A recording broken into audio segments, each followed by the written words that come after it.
Bonjour, musique et symboles. Lorsque je parle de symboles, c'est cette envie de retrouver des éléments les plus anciens, voire même à la genèse des sujets que l'on traite. Aujourd'hui, on revient sur cette passacaille. Vous en avez entendu une, celle de Bibert, lors du précédent épisode. Aujourd'hui, on parle de la passacaille en général.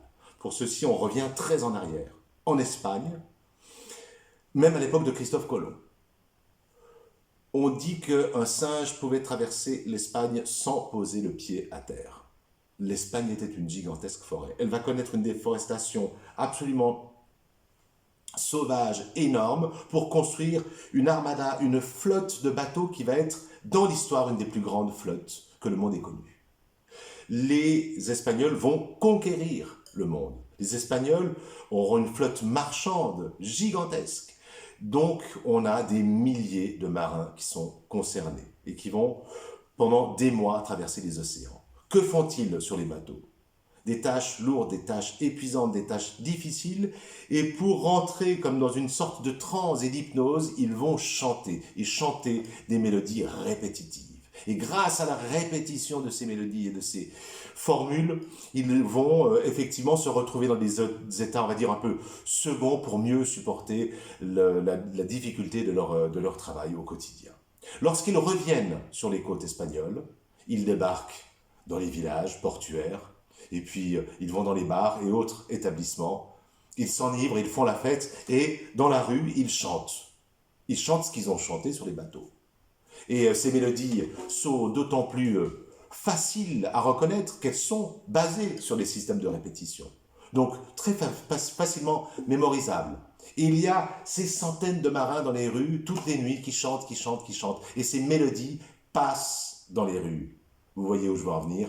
Passer dans les rues, pasa calle, pasa por la calle, pasa calle, la musique qui passe par les rues. C'est l'origine de ce mot, la passacaille. Alors, c'est une danse, une forme musicale que l'on va apprécier, qui est très populaire, par cette facilité justement que l'on aura à la reconnaître.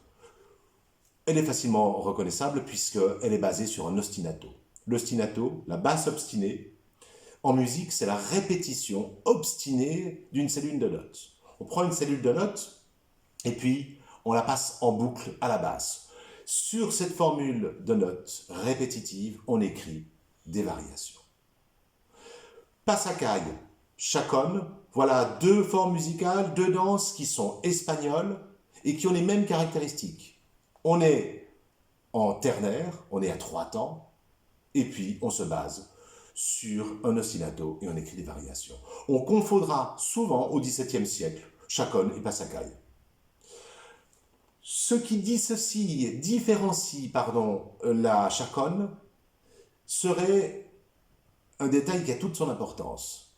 C'est la manière de jouer le deuxième temps. On dit que la chaconne s'articule autour du deuxième temps. Effectivement, on a beaucoup parlé dans les épisodes précédents de danse, de rhétorique.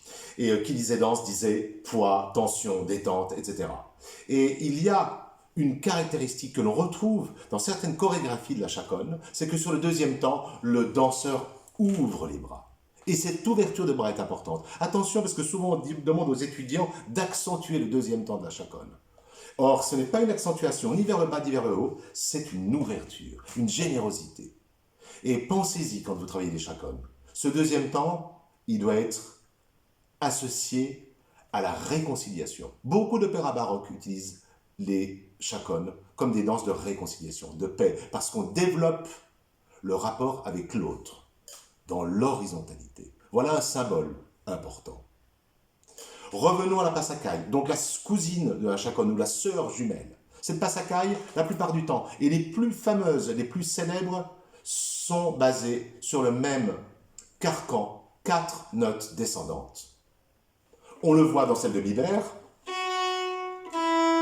des notes conjointes, donc qui se suivent et qui descendent, et sur lequel le compositeur commence à écrire des variations. Ces quatre notes, qu'elles soient descendantes ou ascendantes, s'appellent le tétracorde. Le tétracorde, c'est un principe musicaux, sociologicaux, astrologicaux, mathématiques, qui nous vient de la Grèce antique. Et c'est une sorte de signature musicale, on en trouve partout. Ces 4 notes sont tétracorde, ascendant, descendant, souvent associées à une forte symbolique. La descente, l'abandon, la montée, l'espoir. Il y a souvent aussi des séries de notes qui sont basées sur les demi-tons et qui sont plusieurs notes, qui ne se résument pas à 4 notes, parfois beaucoup plus.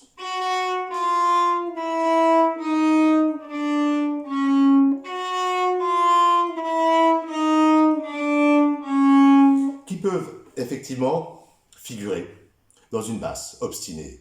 Ici, on parlera de passus doriusculus, le passage dans la douleur. C'est une signature aussi que l'on trouve dans les œuvres de Schütz, dans les œuvres de Bach, dans les œuvres de la plupart des grands compositeurs baroques. On utilise symboliquement cette descente chromatique comme passage vers la douleur, comme descente aux enfers.